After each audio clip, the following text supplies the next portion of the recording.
बिस्मिल्लाहिर्रहमानिर्रहीम। अस्सलाम वालेकुम नाज़रीन, मैं अहमद फ़वाद हूँ और आप मेरा यूट्यूब चैनल देख रहे हैं। अहम ख़बरों, तज्ज़िये और तबसरे के साथ आज के व्लॉग में आपकी खिदमत में हाजिर हुआ हूँ।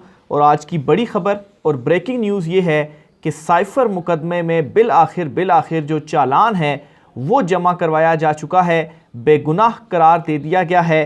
किसको बेगुनाह करार दिया गया है मुकदमे में, कुछ अहम और एक्सक्लूसिव तफसीलात हैं। छुट्टी के रोज़ ये बड़ी ब्रेकिंग न्यूज़ सामने आई है। एक्सक्लूसिवली आपके साथ कुछ अहम तरीन तफसीलात शेयर करूँगा। दूसरे नंबर पर नाज़रीन, चीफ जस्टिस काजी फ़ाइज़ ईसा ने भी छुट्टी के रोज़ एक बड़ा अहम और एक जो है वो हंगामी मुलाकात आप समझे वो की है। ये मुलाकात किन के साथ की है, इस मुलाकात की अंदरूनी कहानी सुप्रीम कोर्ट ऑफ पाकिस्तान से आपके साथ मैं शेयर करूंगा। क्या गुफ्तगू की चीफ जस्टिस काजी फ़ाइज़ ईसा ने, रिहाई का मुकदमा लगा लिया है सुप्रीम कोर्ट ऑफ पाकिस्तान ने भी। मामलात इस वक्त अदालती महाज पर बहुत ज़्यादा गर्म है, इवन दो छुट्टी के रोज़ भी अहम डेवलपमेंट सामने आ रही हैं। इस पर भी कुछ अहम तरीन तफसीलात हैं, वो भी आज के व्लॉग में आपके सामने रखूँगा। सबसे पहले तो नाजरीन, आज के व्लॉग का जो आगाज़ है वो बड़ी ब्रेकिंग न्यूज़ के साथ करूँगा और वो है साइफ़र मुकदमा। साइफ़र मुकदमे में FIA की जानिब से जो चालान है वो जो ऑफिशियल सीक्रेट एक्ट के तहत कायम खसूसी अदालत थी, जिसके जज अबू अल हसनात जुल्करनैन साहब हैं, इनकी अदालत में जो चालान है वो जमा करवा दिया गया है। इस चालान के क्या नुकात हैं ये आपके सामने रखता हूँ। एक तो इस चालान में बड़ी ब्रेकिंग न्यूज़ ये है कि बेगुनाह करार दे दिया गया है असद उमर को, यानी कि क्लीन चिट दे दी गई है असद उमर को। इस चालान में असद उमर साहब का जो नाम है वो मौजूद नहीं है। इस वजह से मैं कह रहा हूँ कि क्लीन चिट बेगुनाह FIA ने उनको करार दे दिया है। और खैर, इन दिनों असद उमर साहब वैसे भी बिल्कुल खामोश हैं, मुकम्मल खामोश हैं, लेकिन FIA ने भी इस चालान में उनको जो है वो नहीं रखा, उनका नाम शामिल नहीं किया। दो अहम रहनुमा इमरान खान साहब और शाह महमूद कुरैशी साहब, इनके अगेंस्ट ये जो चालान है वो जमा करवाया गया है। और FIA ने अपने इस चालान में ये कहा है कि इमरान खान और शाह महमूद कुरैशी कसूरवार हैं और इनके ख़िलाफ़ ऑफिशियल सीक्रेट एक्ट के तहत कार्रवाई की जाए और इनको सज़ा दी जाए। तो ये एक जो चालान है वो FIA ने जमा करवा दिया है। ना सिर्फ इस चालान में ये चीज़ कही गई है, बल्कि इस चालान की जो मज़ीद तफसीलात हैं वो ये हैं कि 161 और 164 का जो बयान है वो भी इस चालान में शामिल किया गया है। और ये बयान और किसी का नहीं बल्कि आज़म खान, जो इमरान खान साहब के बड़े करीबी रहे हैं, जब वो वज़ीर आज़म भी थे, अहम ओहदा था उनके पास, इमरान खान साहब के दोस्त भी थे। तो बहरहाल आज़म खान साहब जो कि वादा माफ़ गवाह बनकर सामने आए थे, उन्होंने जो अपना बयान दिया था, 161 और 164 का जो बयान है वो भी इसमें शामिल किया गया है। 161 और 164 में जो फ़र्क होता है वो भी आपको बताता चलूँ। 161 में वो बयान है जो कि FIA के सामने दिया जाता है, यानी कि जब आप FIA तफ्तीश वगैरह कर रही होती है, इंक्वायरी कर रही होती है, तो उनके सामने जो आप अगर कोई इकरार करें, बयान जो है वो आप दें, तो FIA के पास बयान रहता है। लेकिन उसके बाद एक और बयान होता है जो कि आपको मजिस्ट्रेट के सामने देना पड़ता है, क्योंकि हो सकता है कि ये बाद में कहा जाए कि FIA ने दबाव में रहकर बयान लिया, तो इसलिए आप मजिस्ट्रेट के सामने भी बयान देते हैं। तो बहरहाल 164 का जो मजिस्ट्रेट का बयान है वो भी इसमें शामिल किया गया है। फिर इसके अलावा इस चालान की जो मज़ीद डिटेल्स हैं उनमें 28 जो गवाहान हैं वो शामिल किए गए हैं और 28 गवाहान के भी 161 के जो बयानात हैं वो भी हो चुके हैं। ये भी इसके अंदर शामिल किया गया है, जो कि आज ये जो चालान है छुट्टी के रोज़ सामने आया है, जो कि जमा करवाया गया है। फिर इसके अलावा इसमें जो बुनियादी इल्ज़ाम लगाया गया है वो ये कि इमरान खान साहब ने साइफ़र अपने पास रखा और इसको मिसयूज़ किया।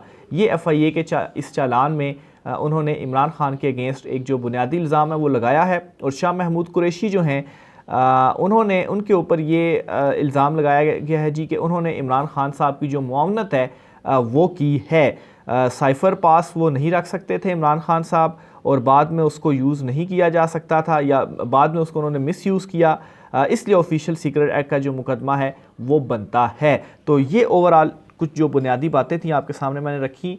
साइफ़र में चालान जमा हो चुका है, एक बड़ी ये डेवलपमेंट है, क्योंकि लास्ट हेयरिंग में जो कि इन कैमरा हुई थी जेल के अंदर, इसमें जज अबू अल हसनात ज़ुल्करनैन साहब ने FIA को जो है वो कहा था कि आप आइंदा समात तक अपना जो चालान है वो जमा करवा दें। तो ये सीधा सीधा पॉइंट्स मैंने आपके सामने रख दिए हैं। मज़ीद जो मुकम्मल डिटेल्स हैं इसके जो ख़बर है वो भी मैं आपके सामने पढ़ देता हूँ ताकि मज़ीद आपको मामला क्लियर हो जाए। चेयरमैन पाकिस्तान तहरीक इंसाफ इमरान खान और शाह महमूद कुरैशी को ट्रायल करके सज़ा देने की इस्तदा। FIA ने असद उमर को मुल्ज़िमान की फहरिस्त में शामिल नहीं किया। आज़म खान का 161 और 164 का बयान चालान के साथ मुंसलिक। इमरान खान ने साइफ़र अपने पास रखा और स्टेट सीक्रेट का गलत इस्तेमाल किया।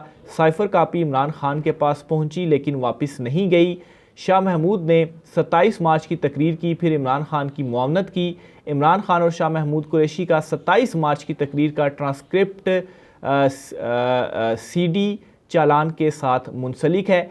FIA ने 28 गवाहों की लिस्ट चालान के साथ अदालत में जमा करा दी। 27 गवाहों के 161 के बयानात कलमबंद होने के बाद चालान के साथ मुंसलिक। सेक्रेटरी खारजा असद मजीद और सुहेल महमूद भी गवाहों में शामिल हैं। एडिशनल सेक्रेटरी खारजा फैसल नियाज तिरमजी भी FIA के गवाहों में शामिल हैं। इसके अलावा साइफ़र वजारत खारजा से लेकर वज़ीर-ए-आज़म तक पहुँचने तक तमाम चेन गवाहों में शामिल है। यानी कि ज़ाहिर सी बात है, पहले वज़ारत खारजा के पास आता है, फिर एक चेन के थ्रू जो है वो होता वज़ीर-ए-आज़म के पास जाता है। तो इस चेन में जितने भी सारे लोग थे उन सब को गवाहों की फहरिस्त में शामिल किया गया है। तो ये एक बड़ी डेवलपमेंट है जो कि आज सामने आई है और इसमें असद उमर साहब जो हैं उनका नाम शामिल नहीं है, यानी कि उनको बिल्कुल इस केस में क्लीन चिट दे दी गई है। इसके अलावा एक और जो सवाल पूछा भी जा रहा था नाजरीन की जानिब से कि अगर इमरान खान साहब के ख़िलाफ़ इस साइफ़र मुकदमा चलता है, हकीकत सबको मालूम है जिस तरीके से इमरान खान साहब के ख़िलाफ़ तोशाखाना भी चला, उसमें जल्दी से ट्रायल हुआ, सब उसको एक्सेप्ट भी नहीं कर रहे फ़ैसले को। बहरहाल ट्रायल जो है वो एक चल रहा है। तो इसमें ये पूछा जा रहा है कि अगर इमरान खान साहब को सज़ा होती है तो उनको कितनी सज़ा होगी। तो इसमें जो कुछ कानूनी माहिरीन से गुफ्तगू हुई है, जो उन्होंने अपना बताया है इसमें कि कितनी हो सकती है, इसमें जो मिनिमम सज़ा है वो 2 साल की है और जो अगर मैक्सिमम की तरफ जाया जाए तो उसमें 10 से 14 साल की जो सज़ा है वो हो सकती है। लेकिन ये जो 10 से 14 साल की सज़ा है इसमें एक चीज़ इस्टेब्लिश करनी पड़ेगी। अगर इतनी सज़ा इमरान खान साहब को दिलवानी है या इस सज़ा की तरफ कोशिश करनी है कि गैर मुल्की ताकत ने जो है वो कोई इस साइफ़र का या जो मुकदमा वगैरह सारा है इसमें कोई गैर मुल्की ताकत ने भी कुछ अपने मफाद के लिए नुकसान के हवाले से पाकिस्तान को पहुंचाने के लिए कुछ इसमें चीज़ें जो है वो इस्तेमाल की हों। तो अभी तक ये जो चालान जमा हुआ है इसमें ये वाला जो एलिमेंट है वो नहीं है। इसमें सिर्फ इमरान खान साहब के ऊपर ये बुनियादी इल्ज़ाम लगाया गया कि उन्होंने पास रखा, उसको मिसयूज़ किया और शाह महमूद कुरैशी ने उनकी मुआवनत की। तो इसमें जो ज़्यादा वो जाता है जो है वो इशारा जिस तरफ जाता है तो वो 2 साल की कैद की तरफ जाता है कि मिनिमम इमरान खान साहब को, शाह महमूद कुरैशी साहब को इसमें 2 साल की जो कैद है वो हो सकती है। तो बहरहाल ये कानूनी माहिरीन की जो है वो इस हवाले से अपनी राय थी कि कितनी सज़ा हो सकती है। लेकिन आज छुट्टी के रोज़ ये बड़ी जो डेवलपमेंट है वो सामने आई है। दूसरी तरफ नाज़रीन, चीफ़ जस्टिस काजी फ़ायज़ ईसा जो हैं उन्होंने भी एक छुट्टी के रोज़ ही एक अहम स्टेप भी लिया है और एक अहम जो मुलाकात है वो भी उनकी जानिब से हुई है। और एक जो कास्ट लिस्ट है आज सुप्रीम कोर्ट ऑफ पाकिस्तान की वो भी जारी हुई है और ये कास्ट लिस्ट बड़ी इंपॉर्टेंट है। वैसे तो हर वीक पर ये जो है वो जारी की जाती है, लेकिन ये कास्ट लिस्ट इस वजह से इंपॉर्टेंट है क्योंकि इसमें 3 बड़े अहम मामलात जो हैं वो समात के लिए मुकर्रर किए गए हैं। एक तो फुल कोर्ट, यानी कि 3 अक्टूबर को फुल कोर्ट बैठेगा और ये जो फुल कोर्ट है ये सारा दिन समात करेगा और कोई केसेस नहीं लगेंगे। और इस फुल कोर्ट को बराह रास्त इसकी जो नशरियात हैं वो सोर्सेज ये बता रहे हैं कि इम्कान है कि बराह रास्त एक मरतबा फिर से जो इसकी नशरियात हैं वो दिखाई जाएंगी। इसके अलावा बिजली के बिलों में फ्यूल प्राइस एडजस्टमेंट और टैरिफ एडजस्टमेंट के ख़िलाफ़ जो दरख्वास्तें हैं इन पर भी समात की जाएगी और ये 2 अक्टूबर को केस समात के लिए मुकर्रर हुआ है। बिजली के बिल जो हैं जितने आ रहे हैं।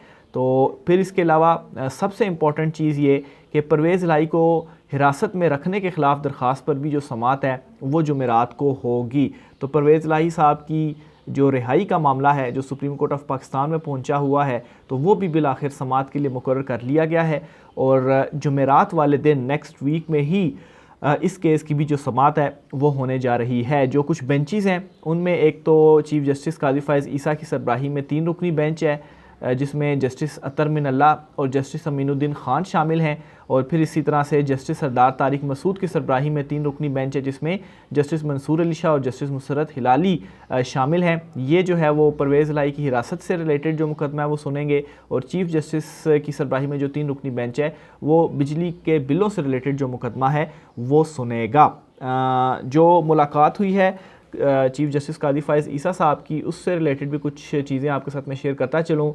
एडवोकेट जनरल्स, इसके अलावा प्रोसिक्यूटर जनरल्स और अटॉर्नी जनरल जो हैं, इनसे चीफ़ जस्टिस काजी फ़ाइज़ ईसा की जानिब से जो मुलाकात है वो की गई है। इस मुलाकात की जो अंदरूनी कहानी है वो आपके सामने पहले रखता चलूँ, एक्सक्लूसिव डिटेल्स हैं, फिर उसके बाद जो इसका एक एलामिया जारी हुआ है, इस एलामिया की भी कुछ तफसीलात आपके सामने रखूँगा।